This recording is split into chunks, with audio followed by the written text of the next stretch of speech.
చాలామంది ఏంటంటే ఈజీగా డబ్బులు సంపాదించవచ్చు, రియల్ ఎస్టేట్ అయితే చాలా ఎటువంటి నాలెడ్జ్ కూడా అవసరం లేదు అని చెప్పి పాయింట్ ఆఫ్ వ్యూలో ఇప్పుడు ఇంటికి ఒకరు ఆల్మోస్ట్ ప్రతి ఒక్కరు కూడా ఏజెంట్లా చేస్తున్నారు.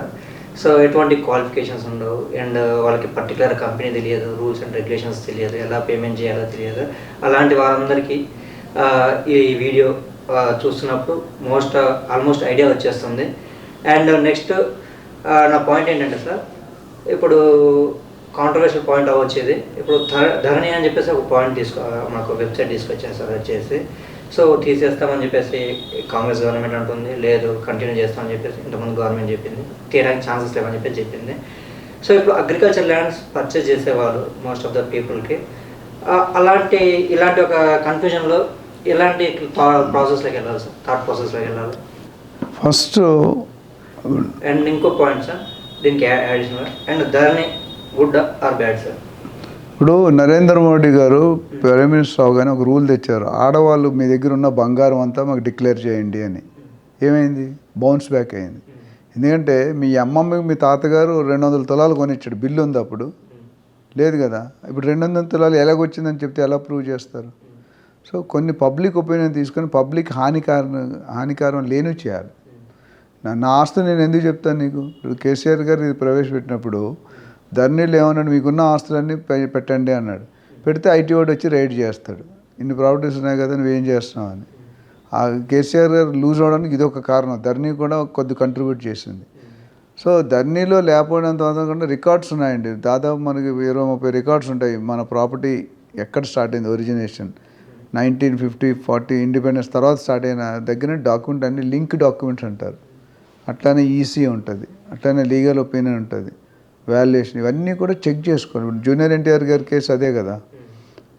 ఒక లేడీ ఒక పెద్ద సెలబ్రిటీని మోసం చేస్తుంటే అంత ఈజీ కాదు. ఎన్ని లాజిక్లు ఎంత ప్లానింగ్ ఉంటే అది అవుతుంది. సో ధరణి గుడ్డా బేడ అంటే ఆ ఇంటెన్షన్ కరెక్టే, బట్ చేసే విధానం కరెక్ట్ కాదు. ఇప్పటికీ ధరణిలో చాలా లోపాలు ఉన్నాయి. రేవంత్ రెడ్డి గారు ఏమంటారు, దాన్ని నేను బ్యాన్ చేస్తాను, దాని కొనసాగం 111 జీవో ఎత్తేము. సో వాళ్ళకున్న రీజన్ వాళ్ళు దాన్ని ఏం చేస్తారు, ధరణి మంచిదే ధరణి, బట్ కరెక్ట్గా చేయలేదు. అందరినీ రికార్డ్స్ ఎంటర్ కాలేదు, చాలామంది డిక్లేర్ చేయలేదు.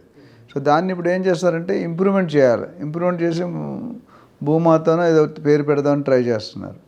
So as long as public ఇప్పుడు ఏపీలో ఏమవుతుంది, ఏపీ ల్యాండ్ టైటిలింగ్ యాక్ట్ నడుస్తుంది. చంద్రబాబు నాయుడు ఏమన్నారు, నేను సీఎం అవగానే 2వ సంతకం దాన్ని రద్దు చేయమని పెడతాను. జగన్ ఏమన్నాడు, దీనివల్ల చాలా బెనిఫిట్స్ ఉన్నాయండి.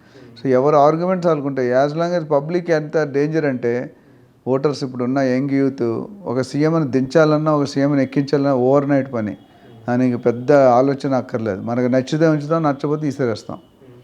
ఇప్పుడు లాస్ట్ టైం టీఆర్ఎస్ 3వ సారి కూడా వస్తుందని కాన్ఫిడెంట్గా చెప్పారు, కానీ రాలేదు. సో జనాల్లో ఇప్పుడు కాంగ్రెస్ గెలిచిందంటే కాంగ్రెస్ మంచిదని నేను చెప్పట్లే, వీడి మీద వ్యతిరేకతతో కాంగ్రెస్ గెలిచింది నా ప్రకారం. అట్లా అనలైజ్ చేసిన మన పొలిటికల్ కాదు చెప్తున్నా మీకు. So Dharani concept is good, but implementation is not correct. దాన్ని ఇంకా సరిదిద్దాల్సిన అవసరం ఎంతైనా ఉంది.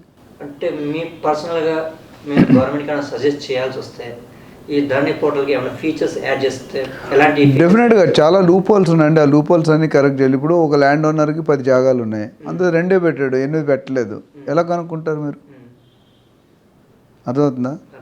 సో పెట్టినప్పుడు సరిగ్గా సర్వే చేసి పెడుతున్నారా?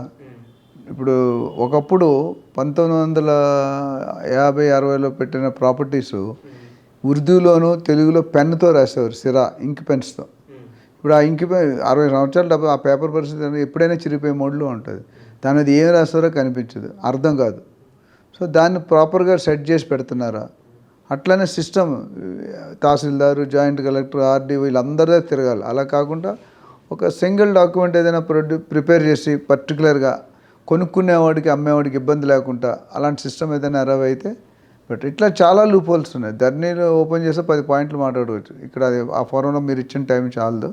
సో డెఫినెట్గా అది ఇంప్రూవ్మెంట్ చేయవలసిన అవసరం ఎంతైనా ఉంది. చేస్తే పబ్లిక్లో యాక్సెప్ట్గా అయ్యే అవకాశాలు ఉన్నాయి.